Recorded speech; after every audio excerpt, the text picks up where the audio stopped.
ক্যামেলিয়াস travel memories YouTube চ্যানেলে সকলকে স্বাগত। গয়াতে প্রতি বছরই বহু মানুষ আসেন। কেউ বা আসেন গয়া ভ্রমণে, আবার কেউ বা আসেন পূর্বপুরুষের আত্মার শান্তির জন্য পিণ্ডদান করতে। আপনারা গয়াতে ভ্রমণেই আসুন অথবা পিণ্ডদান করতে, যে কারণে আসুন, কিন্তু গয়াতে এসে আপনারা কম খরচে কোথায় থাকবেন তারই সন্ধান দেব আজকের এই ভিডিওটির মাধ্যমে। আপনাদের ভিডিওটি শেষ অবধি দেখার অনুরোধ রইল। এটি হলো হোটেল বিষ্ণু ইন্টারন্যাশনাল। এই হোটেলটি গয়ায় একেবারে মেইন রোডের পাশেই কিন্তু অবস্থিত। গয়া স্টেশন থেকে এই হোটেলটির অটোতে দূরত্ব প্রায় 10 মিনিট এবং এই হোটেলটি গয়ার ভারত সেবাশ্রম সংঘের ঠিক বিপরীতেই অবস্থিত। এবার চলুন এই হোটেলের একটি রুম আপনাদের দেখাই। এটি হলো এই হোটেলের 101 নম্বর রুম। রুমে ঢুকেই দুটি বড় মাপের বেড রয়েছে এবং প্রতিটি বেডে 3 জন করে মোট 6 জন আপনারা এই রুমে ঘুমোতে পারবেন। আর রুমের দেয়ালে সুন্দর পেইন্ট করা রয়েছে। এদিকে রয়েছে একটি জানালা এবং জানালার পর্দা দেওয়া রয়েছে, আর জানালার পাশেই রয়েছে একটি আয়না।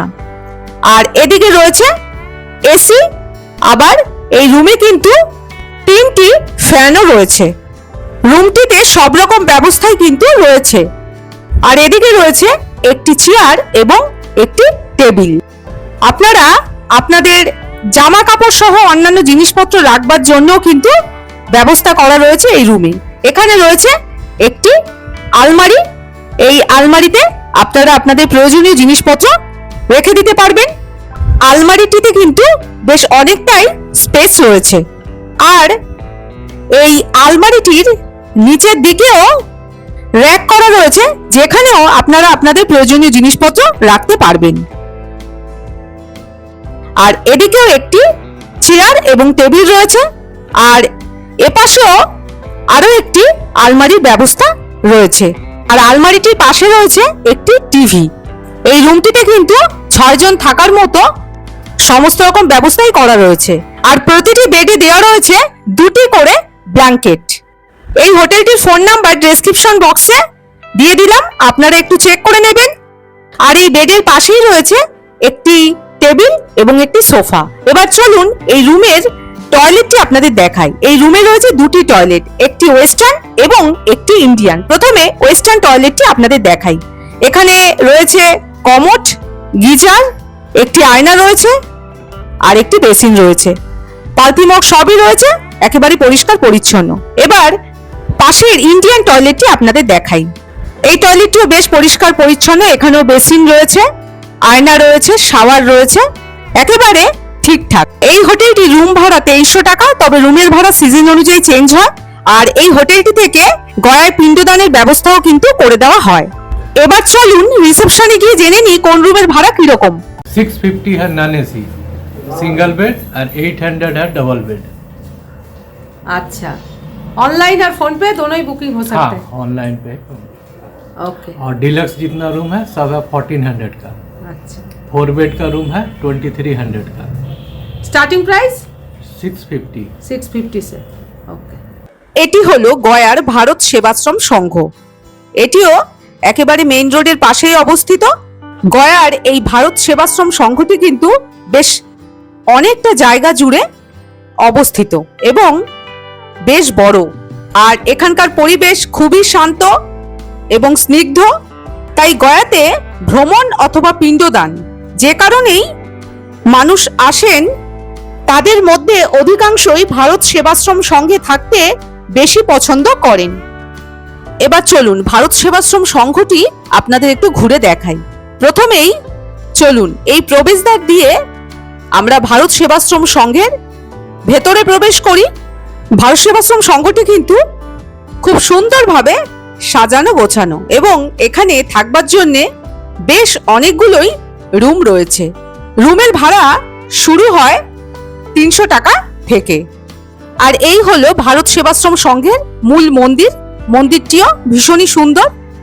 আপনারা অবশ্যই ভারত সেবাশ্রম সংঘে থাকলে এই মন্দিরটি দর্শন করবেন। ভারত সেবাশ্রম সংঘের ফোন নাম্বার ডেসক্রিপশন বক্সে দিয়ে দেব, আপনারা একটু চেক করে নেবেন। আপনারা ভারত সেবাশ্রম সংঘে থাকতে চাইলে এই ফোন নাম্বারে যোগাযোগ করে আপনাদের প্রয়োজনীয় তথ্য জেনে নিতে পারেন। আর এই মন্দিরে কিন্তু একটি শিবলিঙ্গ রয়েছে, চাইলে আপনারা এটিও দর্শন করে নিতে পারেন। ভারত সেবাশ্রম সংঘে কিন্তু শুধুমাত্র স্পট বুকিং হয়, ফোনে কোনো রকম বুকিং হয় না। আপনারা ভারত সেবাশ্রম সংঘে কিভাবে রুম বুকিং করবেন গয়া স্টেশনে পৌঁছে, সেটি আমার গয়া ভ্রমণের আগের দুটি ভিডিওতে ডিটেলসে শেয়ার করেছি। ওই দুটি ভিডিওর লিংক আই বটনে দেওয়া রইল, আপনারা একটুখানি চেক করে নেবেন। আর ভারত সেবাশ্রম সংঘের রুমগুলো বেশ কয়েকটি ব্লকে বিভক্ত, যেমন এ ব্লক, বি ব্লক। এখানে এসি এবং নন এসি দুই রকম রুমই রয়েছে। আপনারা আপনাদের পছন্দ অনুযায়ী রুম বুক করতে পারেন। আর সম্পূর্ণ ভারত সেবাশ্রম সংঘ কিন্তু বিভিন্ন রকম গাছপালা দিয়ে সুন্দরভাবে সাজানো রয়েছে। প্রতিটি রুমের সামনেই সুন্দর বাগান রয়েছে, তাই এই ভারত সেবাশ্রম সংঘে থাকতেও কিন্তু বেশ ভালো লাগে। আর চারিদিক ভীষণই পরিষ্কার পরিচ্ছন্ন। আপনারা গয়াতে এসে গয়া ভ্রমণ করে অথবা গয়াতে পিণ্ডদানের কাজ সম্পন্ন করে হাতে কিছুটা সময় থাকলে এই ভারত সেবাশ্রম সংঘ অবশ্যই ঘুরে দেখবেন, খুব ভালো লাগবে। আমরা কিন্তু গয়া ভ্রমণে এসেছিলাম এবং এই ভারত সেবাশ্রম সংঘেই ছিলাম। যখনই সময় পেতাম একটু ভারত সেবাশ্রম সংঘ ঘুরে দেখতাম, খুব ভালো লাগতো। আর আমার গয়া ভ্রমণের আগের দুটি ভিডিওর প্রথমটিতে শিয়ালদাহ থেকে আজমির এক্সপ্রেসে গয়া পর্যন্ত আমার ট্রেন জার্নির অভিজ্ঞতা, এবং দ্বিতীয় ভিডিওটিতে আপনারা গয়ার ভারত সেবাশ্রম সংঘ থেকে কিভাবে পিণ্ডদান করবেন সেটি শেয়ার করেছি। ওই দুটি ভিডিওর লিংক আই বটনে দেওয়া রইল, আপনারা একটুখানি দেখে নেবেন। আর দেখুন, ভারত সেবাশ্রম সংঘে এইরকম সুন্দর সবজির ক্ষেতও রয়েছে। এই সবজির ক্ষেতও আমরা ঘুরে দেখি। আপনারাও ভারত সেবাশ্রম সংঘে থাকলে এইভাবে ঘুরে দেখবেন। আমরা তো ভারত সেবাশ্রম সংঘেই ছিলাম, আপনাদের আগেই বললাম। আর এই ছিল আমাদের রুম। আমার গয়া ভ্রমণের প্রথম পর্বের ভিডিওটিতেই আমি আমাদের রুমের ভাড়া সহ ডিটেলস ইনফরমেশন শেয়ার করেছি। আর আমাদের রুমের সামনে এরকম সুন্দর ব্যালকনিও ছিল।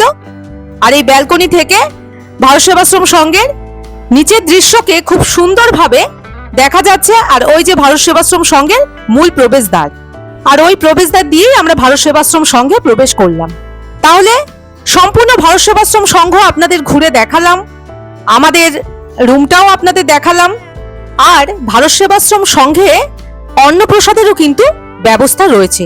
আপনারা চাইলে এখান থেকে প্রসাদ খেতে পারেন, এবং তার জন্য কুপন কাটতে হয়। দুপুরে এবং রাতে দুই বেলাতেই খাবার ব্যবস্থা রয়েছে।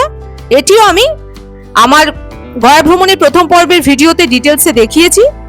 আর আপনারা যারা পিণ্ডদান করবেন ভারত সেবাশ্রম সংঘ থেকে, তাদের ক্ষেত্রে যিনি পিণ্ডদান করবেন তিনি সহ তার সাথে যে কয়জন থাকবেন তাদের সকলেরই দুপুরে অন্নপ্রসাদ একেবারে বিনামূল্যে ভারত সেবাশ্রম সংঘ থেকে খাওয়ানো হয়।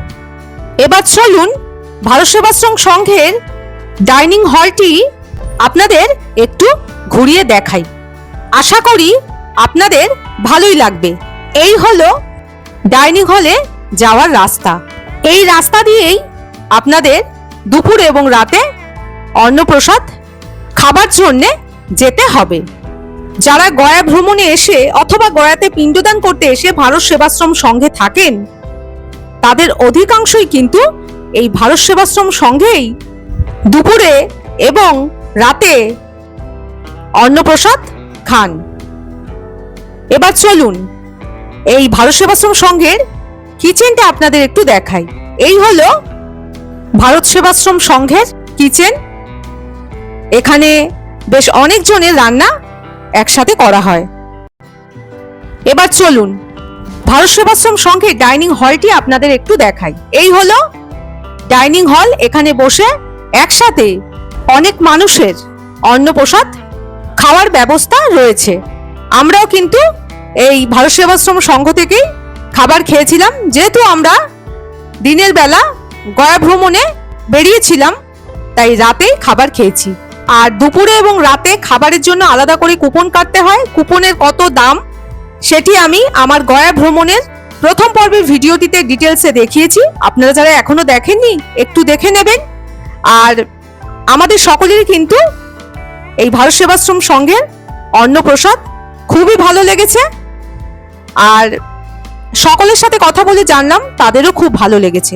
তাই আপনারা ভারত সেবাশ্রম সংঘে থাকলে অবশ্যই এখান থেকে দুপুরে এবং রাতে অন্নপ্রসাদ খেতে পারেন। যদিও বাইরে কিছু খাবার হোটেল রয়েছে, তবে সকলেই এই ভারত সেবাশ্রম সংঘেই অন্নপ্রসাদ খেতে বেশি পছন্দ করেন। তাহলে আপনারা গয়া ভ্রমণে এসে অথবা গয়াতে পিণ্ডদান করতে এসে কোথায় খুব কম খরচে থাকবেন তার একটি ডিটেলস ইনফরমেশন এই ভিডিওর মাধ্যমে আপনাদের দিয়ে দিলাম। ভিডিওটি কেমন লাগলো আপনাদের অবশ্যই কমেন্ট করে জানাবেন, আর ভালো লেগে থাকলে একটি লাইক করে দেবেন। আর ক্যামেলিয়াস ট্রাভেল মেমোরিজ ইউটিউব চ্যানেলটিকে সাবস্ক্রাইব করে আমার পাশে থাকুন। সবাই খুব ভালো থাকবেন। এই ভিডিওটি এখানেই শেষ করছি। আজ তাহলে সকলকে টাটা।